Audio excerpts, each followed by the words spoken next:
demonic angel here on a beautiful rainy night, and I just been doing my regular tarot readings for myself, and I've been drawing the death card lately, and I got it in conjunction with the moon, so it was very positive as far as like transformation goes. So I thought, let's talk about the death card and continue on with the tarot here today, and we'll just go over some of the symbolism. Of course, this is from the Rider-Waite deck, and it's always a good idea if you're doing more cards in a spread to look at the other cards as you put it together as a little story.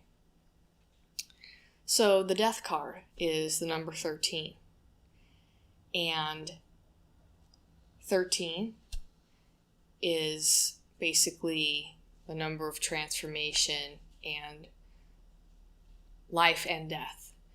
It's that at its basic form. Transformation, life, and death. That big transformation, which is appropriate for death in this case. And the flag has a white rose. And the rose represents passion and life force. And as you know, roses are usually red, but this rose is white, signifying that the life force is depleted. It's run its course. But the flag signifies that death has come to start the process to renew that again. And of course, death is this huge figure in the card.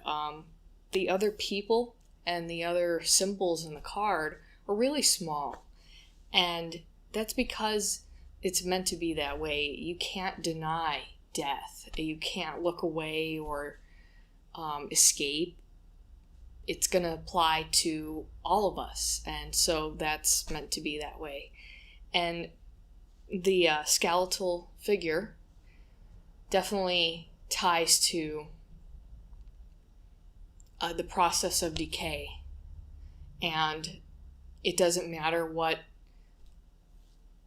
races or sexualities or how old we live to be and all these other things. You're just bones in this, in this vehicle, this body. And that's what death comes to make you as. And of course, if you want to look at it like I usually do, is the reincarnation. The healing process is always painful and dramatic. So you're going to have pain. True healing is always painful, can be, disgusting, or, you perceive it that way, but it's necessary.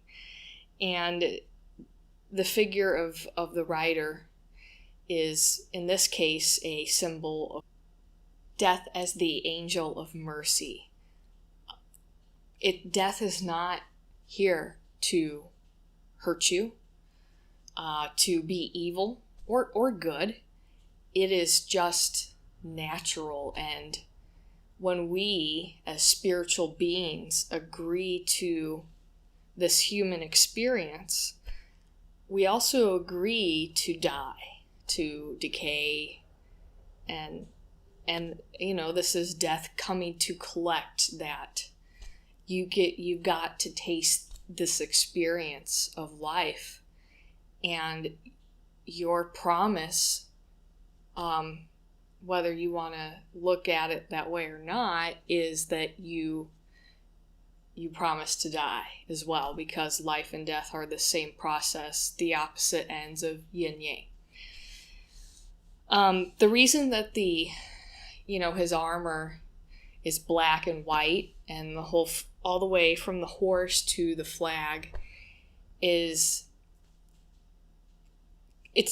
devoid of these other colors.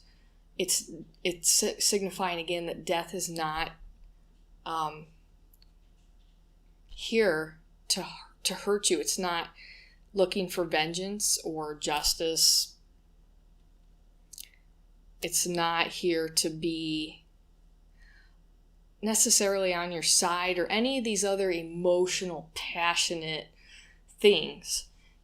It's just what what we all are going to experience. Okay, so there's other forms of like death in that aren't so good. We could consider those like demons that come from like the lower parts of the astral plane to control your mind, or those types of lower vibrational entities. That's those are where like evil forms of death come from. So the horse, of course, he's moving forward, and that is, hey, this is transformation in your face, and death is coming, and it's moving forward whether you want it to or not. You don't want to die yet, or you don't want this process of death in a psychological way. It doesn't matter. It's going to happen. It's moving forward.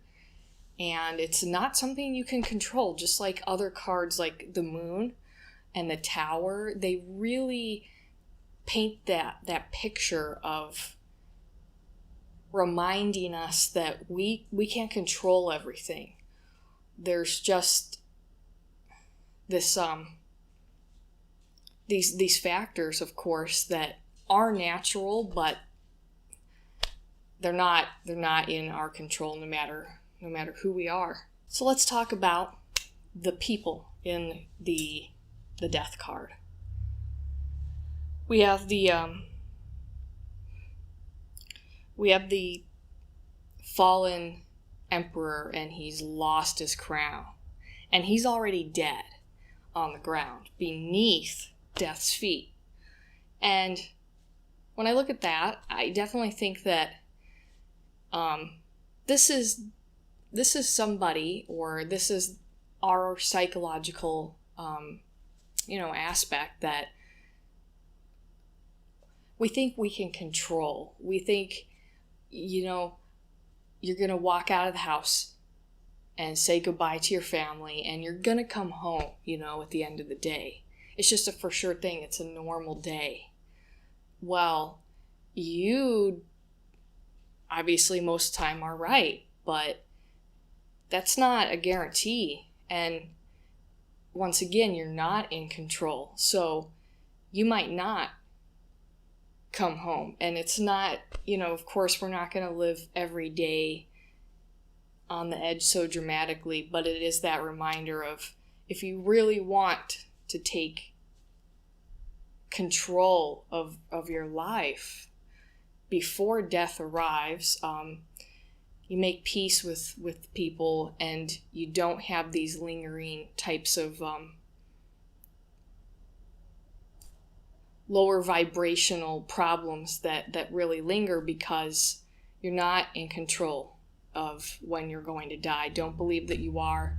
You will lose that crown of believing that. And so this also represents somebody who had a lot of power and money and maybe a celebrity, that type of a figure, and they lose it all, just like us, in that sense of we're all going to die. And whether you're a king or a pauper, you are subject to death. And these three figures, to me, also represent the three aspects, of course, of the the Father, Son, and the Holy Spirit, or the maiden, the mother, and the crone.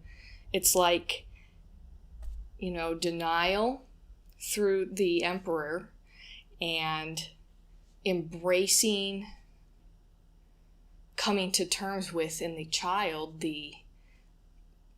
with open arms and an offering. And then that serenity in the Hierophant. So you've come to experience, and you're at peace, but unlike the child, you've got that you've lived long enough to accumulate experience, and you're not ready to just throw yourself at death. You're understanding that it's going to be this transformation and process, whereas the child does not understand that. So these are all aspects of ourselves, of our processes that are natural. So the child is offering death a flower, is a gift, an offering, and it's right underneath. It's about to be trampled by the horse. And that's because the child just came from that life force, and it doesn't understand intellectually that, the child can't be the same exact person and have the exact same family and stuff, that death is just another adventure, another transformation, and children are open to lots of things, just like they'll put themselves in dangerous positions in real life all the time, and many pass away from being too adventurous because they don't intellectually understand that. And that's okay, because death is going to take that child as well. And the child, of course, within us, when we do die, that flame of innocence, that aspect of ourselves, is taken with us in that individuation process like we have here. These three people are, of course, all the fool, and the child is still very much the fool that doesn't have the experience to understand. The sleeping or unconscious woman, whatever you'd like to say, she looks like a zoned out or kind of zoinked out. And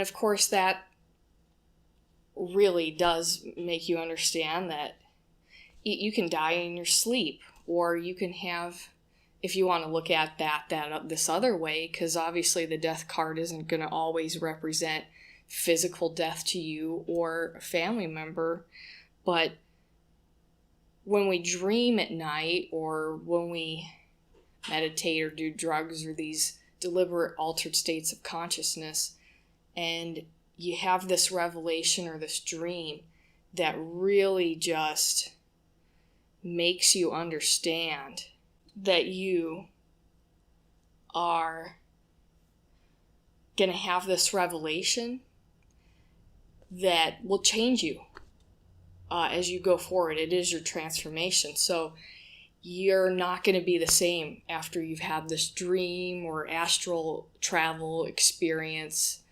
All of that really is astral travel, but it's where it influences you, changes you profoundly. So you can't go back to exactly the way you were, because that has died, that cycle you have passed in that aspect of yourself. And then, of course, we have the Hierophant, and he's the tallest human figure because he prays, and he's spiritual. He spent time alone. He's lived long enough to be old. And so he's not afraid of death or turning away. He is basically ready for this. He believes that he's, and in pretty much all of that aspects he is, except it's just that he is much smaller than the death figure itself, because he's not in control. he's just human.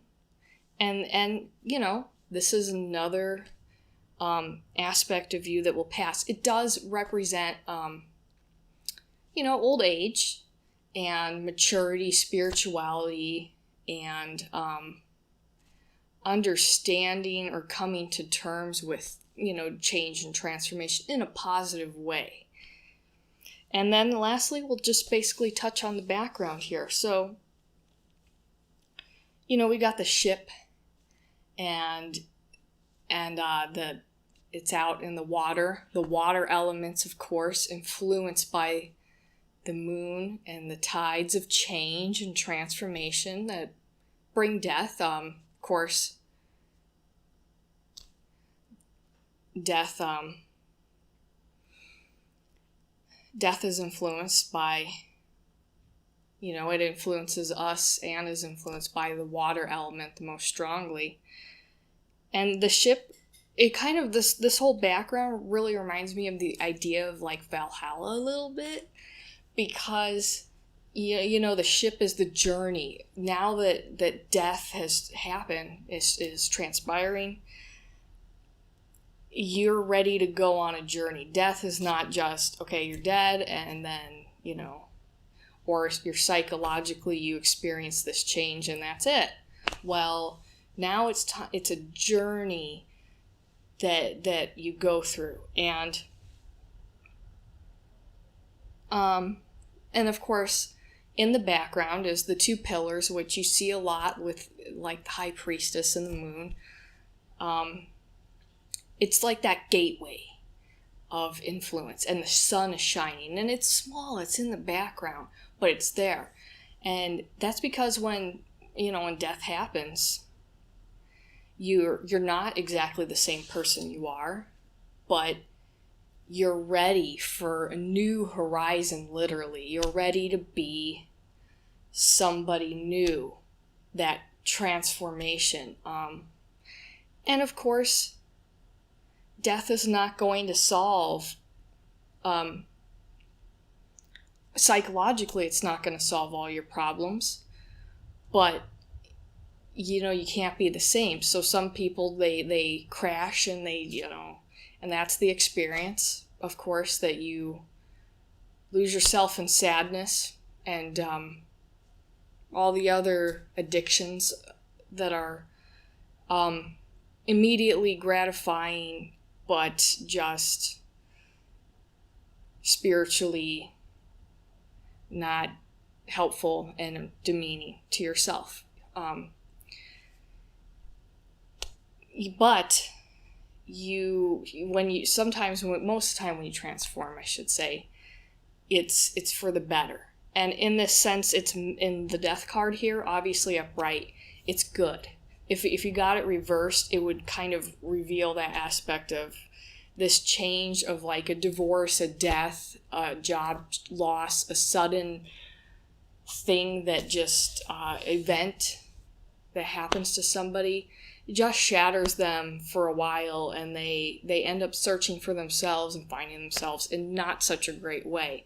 But if it's upright, it's you transformed in a new way. And of course, in the idea of reincarnation, you are, you know, you're not, it's, if you don't want to look at it like psychologically, it's, you're not going to be exactly the same person, of course, literally and physically. I would say that I'm probably like 70% of the same person that I was in my last life, but I'm not exactly, and that's due to all of these same factors, right? We all die a little bit every day, you know, your environmental factors, what you choose to become. But, you know, if you choose to reincarnate in this conscious way, like happens to some of us, or that we choose, you remember those things and you're more aware of like who you were and still are. But you're changed and you can't really go back. But the new horizon and the new sun, you get to go through all these processes again, to be young, to grow and die in spirituality. And if you live to old age, you might lose every people you love, but you find that value in this experience is such a beautiful thing to taste, and it's like you can really understand that value. I think more as you reincarnate. People would say that, oh, that doesn't really matter because you're just, experiencing over and over again. But that's not really how it is. It's coming to terms with these stages and individuation. So, you're understanding that. And also if you have family ties and these other relationships that you pull back with you, if you consciously choose this reincarnation process, you're setting the sort of stage for bringing them back into your life, but it's all changed, and that's okay, because it's the surrender to death, because we can't control it. So I guess that's a little long, but hey, that's me and my thoughts and stuff. So I hope you guys liked it. Of course, we're gonna go over all of the remaining, which are many cards in the Rider-Waite deck, and we'll just do some other things. I mean, as it approaches Halloween, I'll get into some heavier stuff. We'll talk about some of the dangers and the benefits of astral projection and necromancy, and how to keep yourself as safe as you possibly can, and these kinds of other things that I hope to be guides for you guys. Thank you so much, and a link to my Patreon page is in the description box below. So thank you, and good night.